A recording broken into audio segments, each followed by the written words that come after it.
biggest thing for me about this programme is the civic partnership. We have an opportunity here, if we take our region, which is quite expansive, to bring together a range of stakeholders. There's fantastic work already going on across our region. We have there are some very, very, very clever people in this room, some experts in many, many different fields. So for me, this programme is about bringing these people together and aligning them. Hopefully, Akeem is going to make our Christmas and give us some money. But that money alone is not going to make this happen. What I believe we should be doing, standing over here, away from the other mic, is bringing together a number of initiatives. Now, Keith and Tony have already alluded to some of the things that are going on. We've got vanguards, we've got transformation programs. If there's one thing we need to make sure with this program to fulfill that ambition of the partnership, the civic partnership, is that we work together. We don't see this program as something else over here, because it will not succeed. Okay?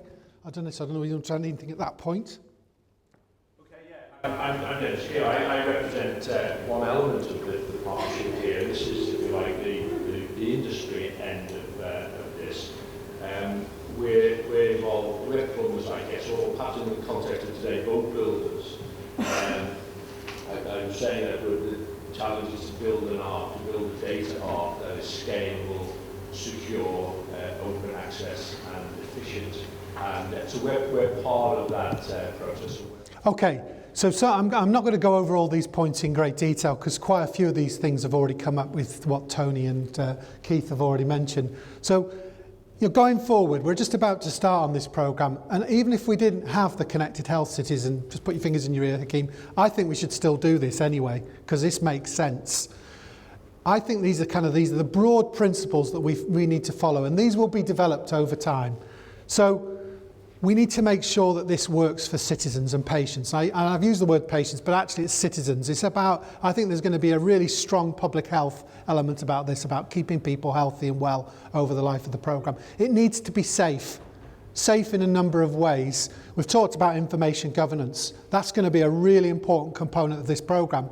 But actually, in my other role, which is Healthier Lancashire, that's a really important part of that programme. Some of the work that's going on in Liverpool around Mole Independent, that's a really important part of that programme. So we're not just going to be doing this for Connected Health Cities. This is something we should be doing anyway. It needs to be meaningful. It needs to be meaningful for our frontline staff. What I would really, really be disappointed about, I think we should avoid wherever we can, is at the end of this programme, we've created a bureaucracy around information and data that staff have to do loads and loads of things that they weren't doing before. So a design principle, and this needs working on. We can talk about this today in the sessions. You'll all have a chance to influence this. We need to make this as slick and easy as we can to get what information we've got. It needs to make the services, our combined civic partnership, less bureaucratic.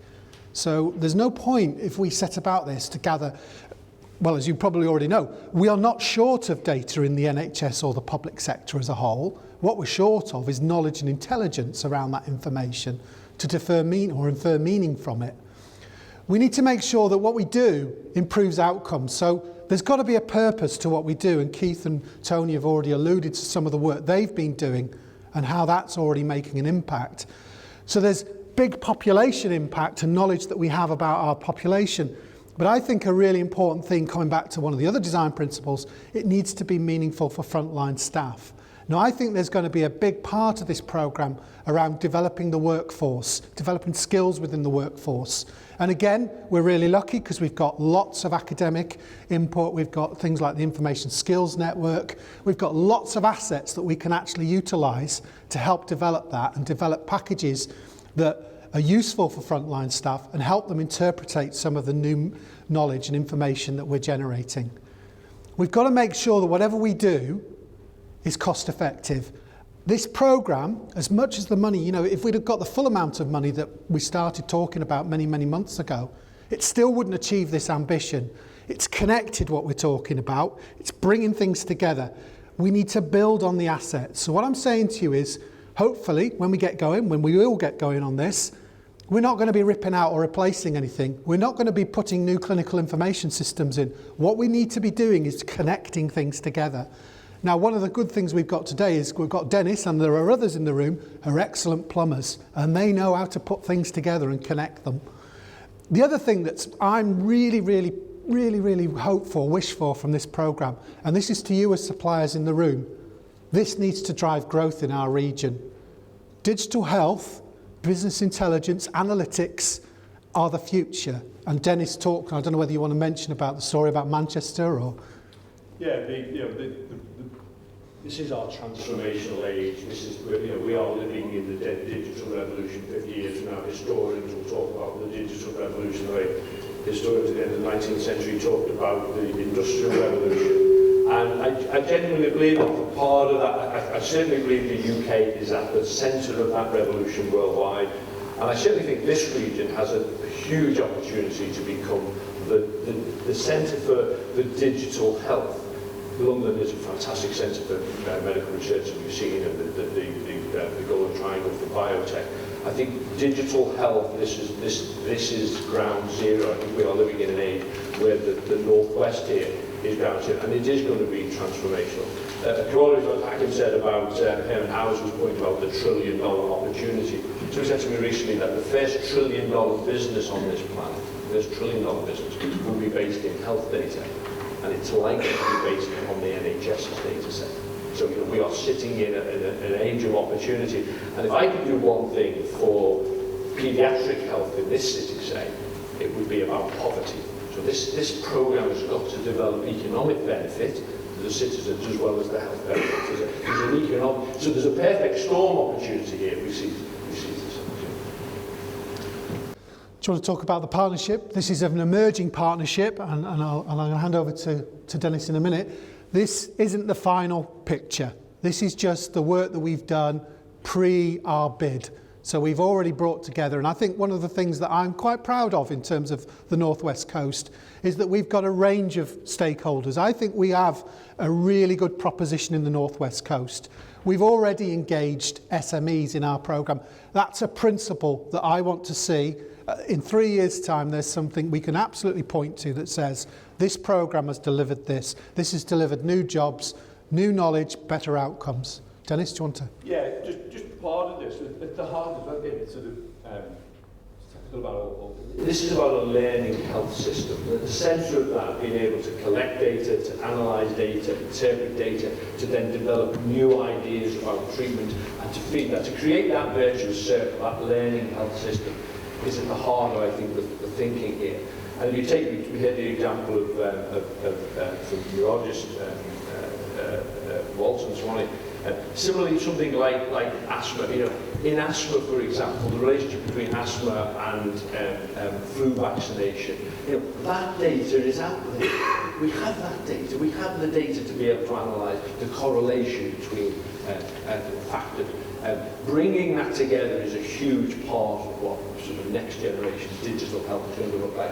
And we are very well placed here in the North West, I think almost uniquely placed in some ways, and certainly across North, to create that learning health system, which is at the heart of that.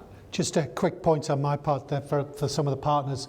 We have a tremendous asset at Daresbury with the Hartree Centre. Anybody who's had an opportunity, and I have, to go up and see some of the things they do, it's pretty fantastic in terms of data visualization and high-powered computing. And likewise, we've got some fantastic universities. So these are the assets that we want to bring together and build on as a North West Coast collaborative. One of the things I'm very keen to do in the very early stages of this programme, going back to the design principles, is look for opportunities to connect our community together. And we already have a good foundation for this. Across the region, there are communities that are coming together. So I'm heavily involved in Lancashire and some of the work going on in Cumbria to connect our systems and our clinical groups together and allow information to flow around the system. And for me, we're doing that first and foremost to support patient care. And actually, we've got an opportunity here for very little investment to build on some of the things, the great work that's going on in Cheshire, the work that's going on in Liverpool, and the work that's already going on in Wirral. And actually, one of the first things that Dennis and I have already started talking about, and there's a guy in the audience called Ed, Connolly, my hand here, put your hand up. He's also been helping us to look at, actually, we could plug this together relatively easy. Now, that's not going to solve the whole problem, but it's a fantastic first step. It's a great foundation. And really, in this first year, we're going to be looking for things that are quick wins and building a foundation for the future. We also want to bring some of the work I've been involved in with the universities. I'm already seeing some really strong collaboration between our academic institutions. Into the next few months, I want to bring in some of the other academic institutions and connect them in as well, because they're all doing excellent work. Actually, just think of the power if we bring that together. Just going back to my point of reiterating, I'll be very quick about this. For me, in Lancashire, this is a kind of diagram which doesn't come out very well in here. This is our ecosystem. Liz talked about the ecosystem. The connected health systems and the ecosystems that we're developing are the same thing. This is about connecting together. So our ecosystem in Lancashire, that's very early days, sharing information. You can't see that, but it's empowering the citizen. It's about getting information. So some of the work that Keith's been talking about using apps to give people information about what their lifestyle and the impact it's having on them is going to be really important. Enabling, using technology. There's loads and loads of new technology that's coming out and using data. So the point is, the Connected Health Cities programme is not standing in isolation of some of these regional developments. Just to kind of illustrate, we're not doing this from a standing start. There's been a huge amount of development in this region, in particular, over the last 3 or 4 years. And this is one of our graphics, if you like. AIMS is a community interest company, spun out of the University of Liverpool. I used to be a professor at the University of Liverpool. And we see the landscape, our kind of plumbing for the landscape. There are 3 sets of plumbing imperatives at the moment. The top part of this diagram is for the .nhs.gov world. The key driver there at the moment is our paperless NHS, is the move towards electronic patient records, and we're building infrastructure at the moment to enable that to happen across this region, across the UK in fact. Another great dimension of growth in terms of the data is around the whole omics, translational omics in particular, so this is genomics, proteomics, lipidomics, metabolomics, and the use of that data routinely in pathways now. Your daughter develops an unusual eye defect, it's likely to be subject to some sort of genetic analysis. Those data sets, they are huge data sets. There's a wealth of data that we are only just at the beginning of that revolution. And we're building infrastructure and platforms for the academic. Most of that work currently lives within our academic infrastructure and is very different. It's currently a huge challenge for our health economy to absorb that. We do some work for Great Ormond Street, for example. Great Ormond Street has produced 300 terabytes of genomic data in the last 15 months. The hospital in its history has produced about 150 terabytes. So there is a scale of that data tsunami.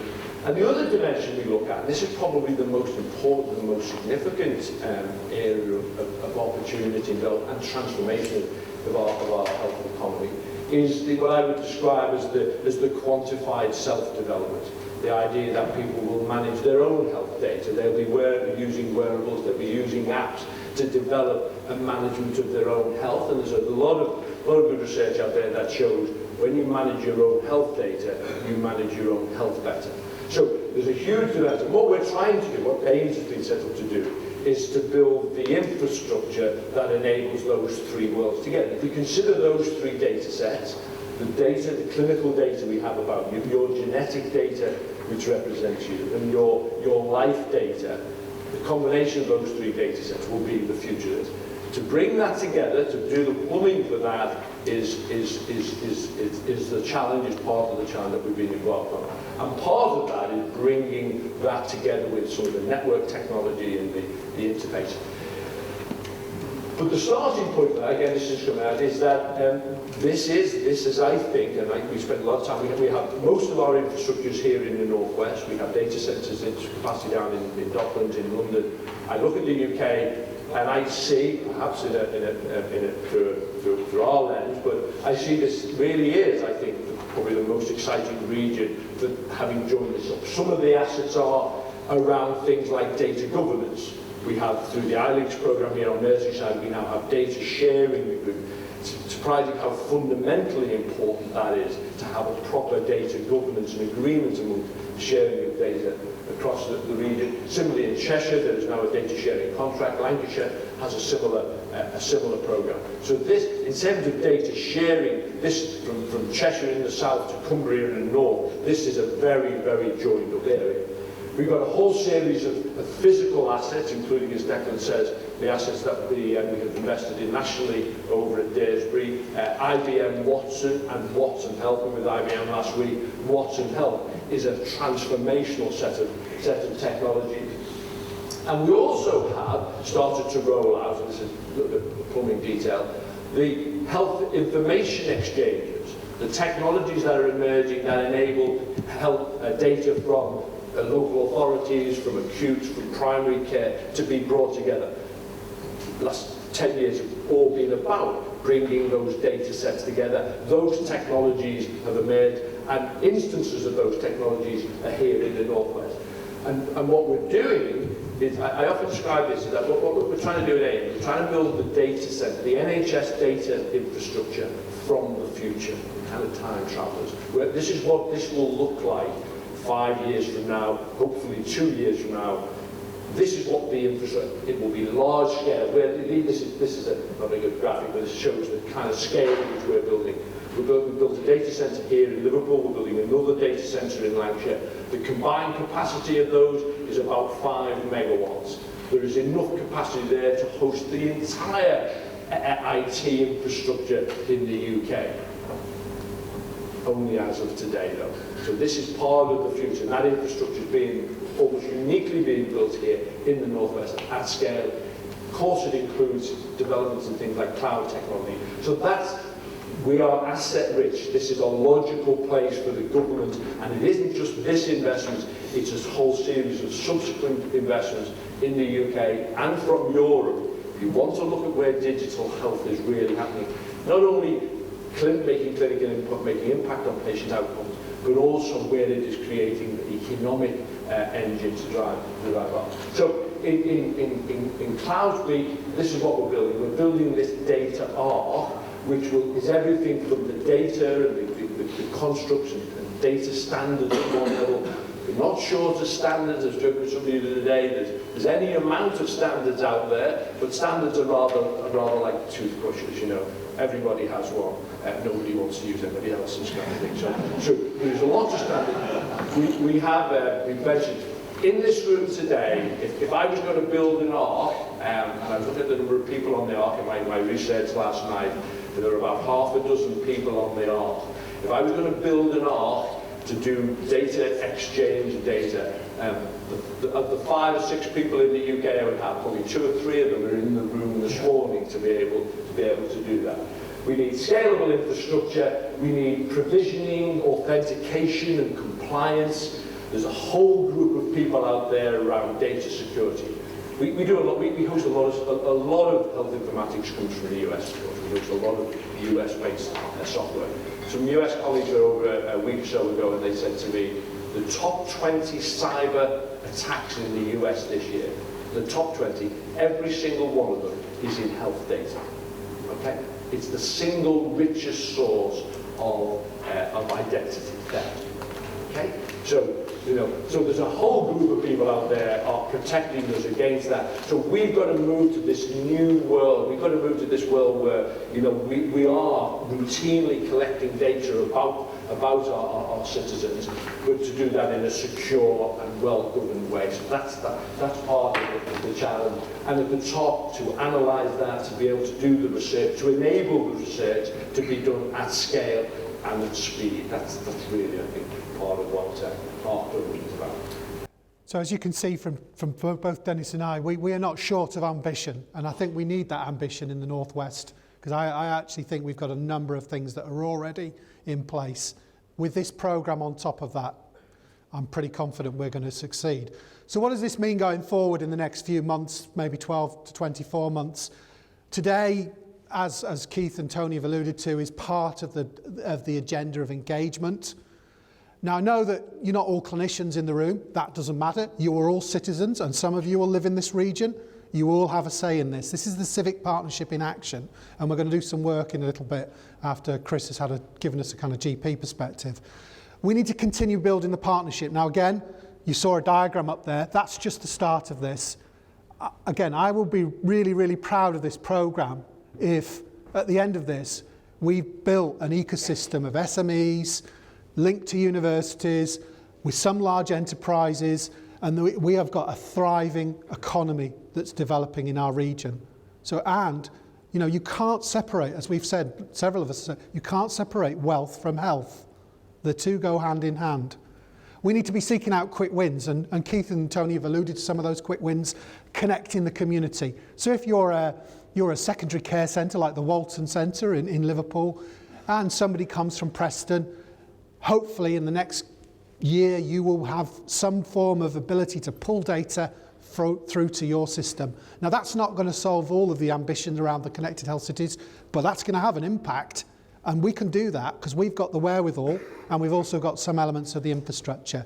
We need to start this first fix plumbing, don't we, Dennis? And we've already started that journey. We're not waiting for the money. We're not asking for permission.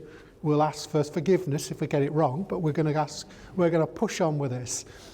Really important to me, and I'm going to emphasise this, is developing the skills and capability of our workforce.